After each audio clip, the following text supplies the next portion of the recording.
అమావాస్య అంటే కూడి ఉండుట, ఆయనతో కలిసి ఉన్నది.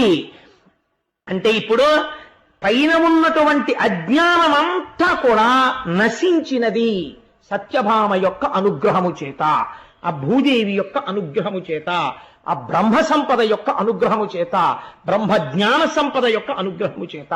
పోతే ఏది మిగిలిపోయింది? ఆత్మావై పుత్రనామాసి, కొడుకు భగదత్తుడు. భగ అంటే భగవన్లో భగ, షాడ్గుణ్యములు అంటే ఆత్మతత్వము తెలుసున్నవాడు మిగిలిపోయాడు. శ్రీచక్రం అమావాస్య ఈశ్వరుడు యందు మనస్సు లయమైపోయింది. ఇప్పుడు ఇది ఏ స్థితిని చూపిస్తోంది? మనం పుట్టిన తరువాత మనం దేన్ని పొందాలో చూపిస్తోంది.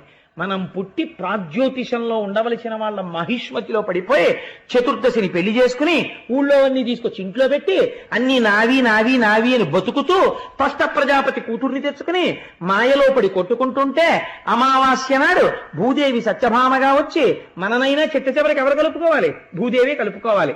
అందుకని ఈ రహస్యం తెలిస్తే సత్యభామాదేవి యుద్ధాన్ని ఎవరు వింటున్నారో వారికి బ్రహ్మజ్ఞానము ఒక జన్మలోనైనా కలుగుతుంది, వాళ్ళకి అదృష్టం పడుతుంది. ఆ బ్రహ్మజ్ఞానం కలిగితే నరకుడు మరణిస్తాడు. అమావాస్య నాడు సూర్యనారాయణుడితో మనస్సు చేరిపోయింది, మనస్సు పోయింది, జ్ఞానం ఉండిపోయింది. ఆ జ్ఞానము చేత తాను పరబ్రహ్మం అయ్యాడు. ఈ శరీరం అన్న భ్రాంతి పోయింది, భగదత్తుడు ఉండిపోయాడు.